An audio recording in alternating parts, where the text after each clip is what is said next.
Just as per Michael Corleone's "It's not personal, it's just business," some Western businesses continue to work in Russia. Huge market, right? So why not? Good afternoon. Let me, Henry Keane, explain the hard truth why it is not the best idea for business to stay in Putin's Russia, as usual in easy terms, for the whole free world directly from Ukraine. The withdrawal of foreign corporations from the Russian market has become a powerful signal. It is nothing less but a business version of international condemnation of the aggression of the Russian Federation against Ukraine. This no doubt limits economic opportunities of the Kremlin to finance the war. However, nature abhors a vacuum, especially if one of a business nature is. Hundreds of firms, despite the promise, continue to work in the Russian Federation these days. Any support for Russia these days is a direct investment in war, genocide, the killing of the freedom in the world, the escalation and the unjust right for impunity. Any silence, any irony towards Ukraine these days is an unconditional encouragement of Russian propaganda, which justifies mass violence and destruction. Unfortunately, not everyone and not always, while being a prominent media personality and being thousands of miles away from the epicenter of the war, are able to realize what the daily shelling and the cries of children who lose their parents are alike. Mikhailo Podolyak, advisor to the head of the office of the President of Ukraine, on Telegram. But business is business, right? The whole idea is to skim off the cream to increase income, turnover and profits in conditions of limited competition. Out of the same fools as their corporate values, modesty, these companies don't like to tell much about the whole thing. Here, let us on UATV English present you these shamelessly bashful heroes of the day. Leroy Merlin, JT Group, Philip Morris, Raiffeisen Bank, Mondi, Mandela's, Unilever and some others. So if you ask any CEO of these companies, I'm sure they will be able to provide you with a proper justification of their deeds. They will have to. That's what you do when you don't have no truth. You justify your lies. So the CEOs will be probably just have to go Corleone style and be like, it's nothing personal and just business. They be like, we don't support the Kremlin, we satisfy ordinary Russians' daily needs. Well, exactly. At this point, that this war does not affect ordinary Russians in any way, and therefore they support the destruction of Ukrainians. And if these companies left the Russian market, the citizens would think that their government is probably doing something wrong, maybe. Well, it's just business, right?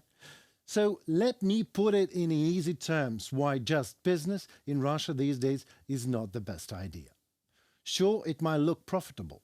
We will look at the money side of it, if we're looking on the solely the money side of it. However, no matter what CEOs are saying about it to have nothing personal, it is nothing but personal for us in Ukraine, because we are getting killed by the Kremlin on the account of those irresponsible Western businesses staying in Russia, paying their taxes, creating new jobs, financing the criminal Russian warfare in Ukraine.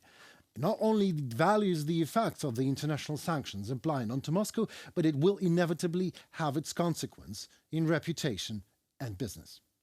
The Kremlin should be burdened by the unemployment and all sorts of related social problems because it deserves nothing else.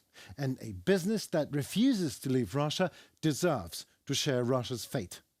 Did you know, by the way, that companies that work on Russian market are obliged to contribute to the recruitment of their workers into Russian military and to finance the military equipment?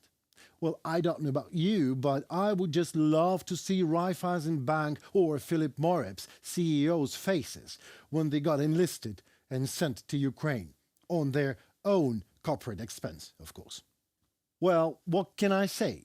If you didn't want to become Ukrainian business partners earlier, well, we'll see you in the International Criminal Court as Russia's partners in crime. According to international media reports, the Russian Airborne Squadron Senior Lieutenant Tavrichenko, while on vacation in the United Arab Emirates, showed up at the US Embassy and declared his unwillingness to fight against Ukraine. Russian servicemen are, of course, fully aware that they are taking part in unjust criminal war and carried out criminal orders of their commanders. Anyone can independently choose to continue serving evil or flip sides in the name of good. The argument, "I was just following orders," is no longer an excuse for war crimes perpetrators.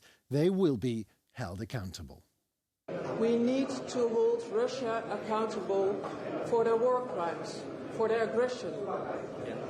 And it is important to put pressure on Russia with sanctions.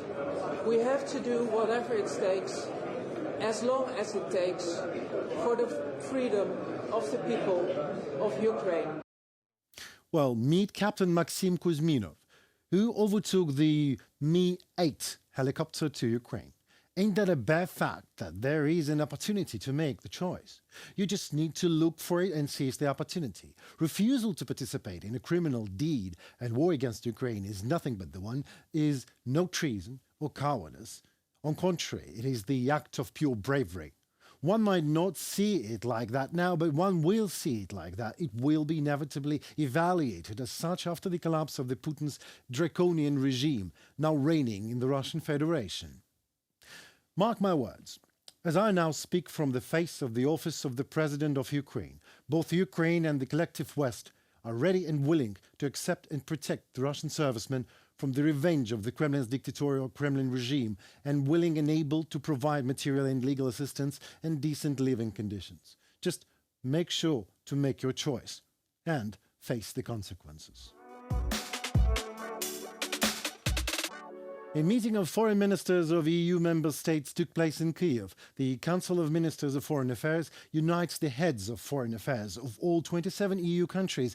It is one of the quite agile and yet concrete, if you ask me, configuration of the councils of the EU, which combined with the European Parliament, of course, makes the legislative body of the European Union as such. This is for sure a historical date for several reasons. It is the first time ever that the Council met outside the European Union. It is the first time that we met in a candidate country. And unfortunately, it was also the first time that the foreign ministers of the European Union meet in a country at war. Of course, we would like very much, we would have preferred very much to meet under different circumstances. But these circumstances are the way they are, and we have to support Ukraine on facing this challenge. To put it in easy terms, the heads of European diplomacy were not afraid to hold the summit in a warring country. The decision to convene the Council of the EU in Kyiv is a clear manifestation of support and solidarity with the Ukrainian nation, which is fighting for freedom and European future, no less. Such an action of European diplomacy testifies for the inevitable future of Ukraine in the EU, which, according to German Foreign Minister Annalena Baerbock, will then stretch from Lisbon to Luhansk. The support of Ukraine by the European Union is a gesture of a global rejection of autocracy, which, crucially important, other dictatorial regimes are carefully watching how the Russian aggression against Ukraine will end. Let us beat their fingers off. Let us make sure to discourage any dictators from seizing foreign lands, killing, raping, robbing, and, when rebuffed, waving nuclear club in front of the whole world's face, threatening to burn the whole place down to the ground unless they get to restore their evil empire. Let us now, for the sake of our global future, make sure that Putin's Russia's place belongs to where all other bloody dictatorships' places is and belong, in the past. Amen to that. It was Henry Keane on UATV English, hoping to give you the hard truth in easy enough terms on a daily wrap-up today. Comment, like and subscribe. Let us know your thoughts in the comments below. Your opinion matters a lot to us. Stay safe and please tune for more tomorrow. See you very soon.